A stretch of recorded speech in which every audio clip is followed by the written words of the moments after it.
નમસ્કાર મિત્રો આજની વિડીયોમાં વાત થશે ગુજરાતમાં ઠંડીને લઈને મોટી આગાહી વ્યક્ત કરવામાં આવી છે। ત્યારે આગળ વાત થશે અમેરિકાથી ડિપોર્ટ કરાયેલા ભારતીયો અમૃતસર પહોંચી ગયા છે। આગળ વાત થશે સહારાના રોકાણકારો માટે મોટા સમાચાર સામે આવી રહ્યા છે। ત્યારે વાત થશે સીએમ ભૂપેન્દ્રભાઈ પટેલની અધ્યક્ષતામાં મળી છે કેબિનેટ બેઠક। ત્યારે આગળ વાત થશે ઇન્ડિયા અને ઇંગ્લેન્ડની મેચ પહેલા નાસભાગ મચી હતી, લાઠીચાર્જ કરવામાં આવ્યો હતો। આગળ વાત થશે ફેમસ બ્રિટિશ સિંગર AR રહેમાનને મળ્યા છે।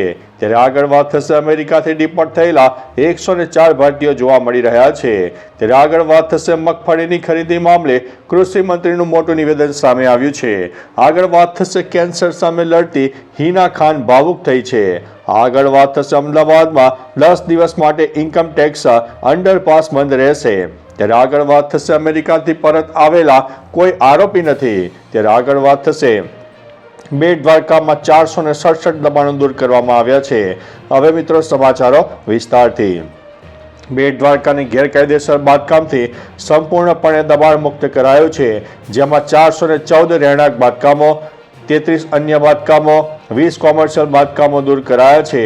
ભવિષ્યમાં નવું બાંધકામ અહીં ન થાય તે માટે પોલીસ સઘન તપાસ હાથ ધરશે। બેટ દ્વારકા અને દ્વારકા જિલ્લાના તમામ ટાપુઓ હવે દબાણ મુક્ત થશે। આ વિસ્તારમાં કોઈ વ્યક્તિની શંકાસ્પદ ગતિવિધિ જણાશે તો કાયદેસરની કાર્યવાહી કરાશે, જેના માટે પોલીસ સક્રિય રહેશે।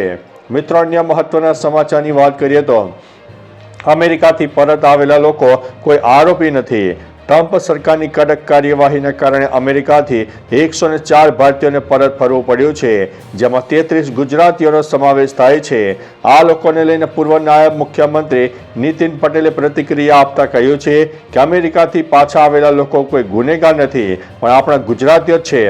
તેમણે લોકોને વિનંતી કરી છે કે તેઓને એક આરોપી તરીકે ન જોવા જોઈએ। મિત્રો, અન્ય મહત્વના સમાચારની વાત કરીએ તો અમદાવાદમાં 10 દિવસ માટે ઇન્કમ ટેક્સ અંડરપાસ બંધ। અમદાવાદના લોકો માટે કામના સમાચાર છે। આગામી 10 દિવસ માટે ઇન્કમ ટેક્સ અંડરપાસ બંધ રહેશે, તેથી વાહન ચાલકોને મુશ્કેલી થઈ શકે છે। ઇન્કમ ટેક્સ અંડરપાસ નો એક તરફનો રસ્તો બંધ કરવામાં આવ્યો છે।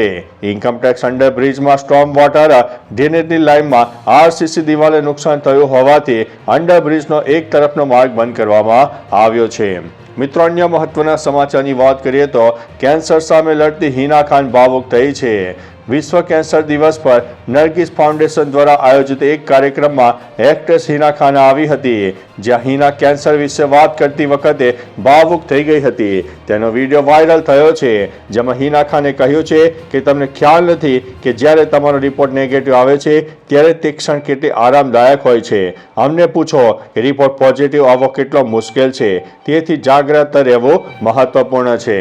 મિત્રો, અન્ય મહત્વના સમાચારની વાત કરીએ તો મગફળીની ખરીદી મામલે કૃષિ મંત્રીનું મોટું નિવેદન સામે આવ્યું છે। મગફળીની ખરીદી મામલે ગાંધીનગરમાં કૃષિ મંત્રી રાઘવજી પટેલે જણાવ્યું છે કે રાજ્યમાં ટેકાના ભાવે મગફળીની રેકોર્ડ બ્રેક ખરીદી થઈ છે, જેમાં 3,73,000 ખેડૂતોએ રજીસ્ટ્રેશન કરાવ્યું છે। 3.5 લાખ ખેડૂતોની મગફળીની ખરીદી કરવામાં આવી છે। ટેકાના ભાવે 10 લાખ મેટ્રિક ટન મગફળીની ખરીદી કરવામાં આવી છે। નોંધનીય છે કે ગુજરાતમાં મગફળીનો મોટા પાયે ઉત્પાદન કરવામાં આવે છે। મિત્રો, અન્ય મહત્વના સમાચારની વાત કરીએ તો અમેરિકાથી ડિપોર્ટ થયેલા 104 ભારતીયો। અમેરિકાથી ડિપોર્ટ થયેલા 104 ભારતીયો ગઈકાલે ભારત આવ્યા હતા, જેમાં 13 બાળકો પણ સામેલ છે। આ 104 ભારતીયોમાં 33 ગુજરાતના, 33 હરિયાણાના, 30 પંજાબના, 3 મહારાષ્ટ્રના, 2 યુપીના અને 2 ચંદીગઢના લોકો છે। આ 33 ગુજરાતીઓ અમદાવાદ પણ આવી ગયા છે। 33 ગુજરાતીઓમાં સૌથી વધુ પટેલ અને ઉત્તર ગુજરાતના છે। ઉત્તર ગુજરાતના 28, મધ્ય ગુજરાતના 4 અને દક્ષિણ ગુજરાતના 1 વ્યક્તિનો સમાવેશ થાય છે। મિત્રો, અન્ય મહત્વના સમાચારની વાત કરીએ તો ફેમસ બ્રિટિશ સિંગર AR રહેમાનને મળ્યા છે। બ્રિટિશ ગાયક એડ શીરન આ દિવસોમાં ભારતમાં કોન્સર્ટ કરી રહ્યા છે। ગુરુવારે ચેન્નઈમાં તેમનો કોન્સર્ટ હતો। આ પહેલા તે ગાયક સંગીતકાર AR રહેમાન અને તેમના પુત્ર AR અમીનને મળ્યા હતા। AR રહેમાને આ મુલાકાતની તસવીરો પોતાના ઇન્સ્ટાગ્રામ ઉપર શેર કરી છે। આમાંથી એક તસવીરમાં શીરન રહેમાનનો ફોટો ક્લિક કરતા પણ જોવા મળી રહ્યો છે।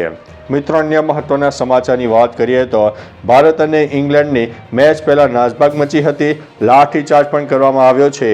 ભારત અને ઇંગ્લેન્ડની વન ડે સિરીઝ 9 ફેબ્રુઆરીએ કટકના બારામતી સ્ટેડિયમ ખાતે સિરીઝની બીજી વન ડે મેચ રમાશે. આ પહેલા અહીં ટિકિટ કાઉન્ટર ઉપર હજારો લોકોની ભીડ એકઠી થતાં નાસભાગ મચી ગઈ હતી, જેમાં કેટલાક લોકો બેભાન થઈ ગયા હતા. આ દરમિયાન પોલીસે લાઠીચાર્જ પણ કરવો પડ્યો તેમજ પાણીનો મારો ચલાવવો પડ્યો. બીજી તરફ રોહિત શર્માને જોવા માટે નાગપુરમાં નાસભાગ મચી ગઈ હતી. મિત્રો અન્ય મહત્વના સમાચારની વાત કરીએ તો સીએમ ભૂપેન્દ્રભાઈ પટેલની અધ્યક્ષતામાં મળી છે કેબિનેટ બેઠક. સીએમ ભૂપેન્દ્રભાઈ પટેલની અધ્યક્ષતામાં કેબિનેટ બેઠકનું આયોજન હતું, જેમાં વિધાનસભા બજેટ સત્રની તૈયારીઓની સમીક્ષા કરવામાં આવી. ઉપરાંત યુસીસી પર રચાયેલી કમિટી અને તેના રિપોર્ટ પર કેબિનેટને અવગત કરવામાં આવ્યા હતા. બેઠકમાંથી મળતી માહિતી અનુસાર 8 ફેબ્રુઆરી સુધી ટેકાના ભાવે મગફળીની ખરીદી પૂર્ણ કરવામાં આવશે. મિત્રો અન્ય મહત્વના સમાચારની વાત કરીએ તો સહારાના રોકાણકારો માટે મોટા સમાચાર છે. અમિતા શાહે લોકસભામાં જણાવ્યું છે કે 28 જાન્યુઆરી 2025 સુધીમાં સહારા ગ્રુપની સહકારી મંડળીઓના 11,61,077 થાપણદારોને કુલ 2,025.75 કરોડ રૂપિયા પરત કરવામાં આવ્યા છે. CRCS સહારા રિફંડ પોર્ટલ અનુસાર હવે જેમની 5 લાખ રૂપિયા સુધીની રકમ સહારા ઇન્ડિયામાં ફસાયેલી છે તેઓ તેમાં રિફંડ માટે અરજી કરી શકે છે. 5 લાખ રૂપિયા સુધીની વધુની રકમ માટે અરજી કરવાની તારીખ ફરીથી જાહેર કરવામાં આવશે. મિત્રો અન્ય મહત્વના સમાચારની વાત કરીએ તો અમેરિકાથી ડિપોર્ટ કરેલા ભારતીયો અમૃતસર પહોંચ્યા છે. અમેરિકાથી ભારત મોકલાવાયેલા 104 લોકોને લઈને અમેરિકન વિમાન પંજાબના અમૃતસર પહોંચ્યું હતું.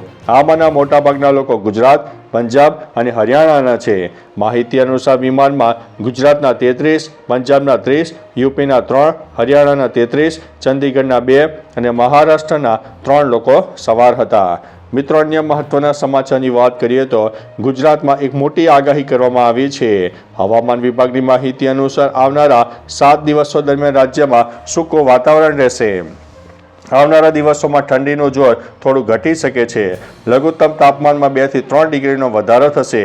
બીજી તરફ રાજ્યમાં સૌથી ઓછું 9.8 ડિગ્રી તાપમાન નલિયામાં નોંધાયું છે. આ સાથે રાજ્યના હવામાનમાં પલટાની સંભાવના પણ વ્યક્ત કરવામાં આવી છે. તો ચાલો મિત્રો, ફરીથી દેશ અને દુનિયાના સુપરફાસ્ટ સમાચાર લઈને મળતા રહીશું. ત્યાં સુધી અમને રજા આપશો. નમસ્તે.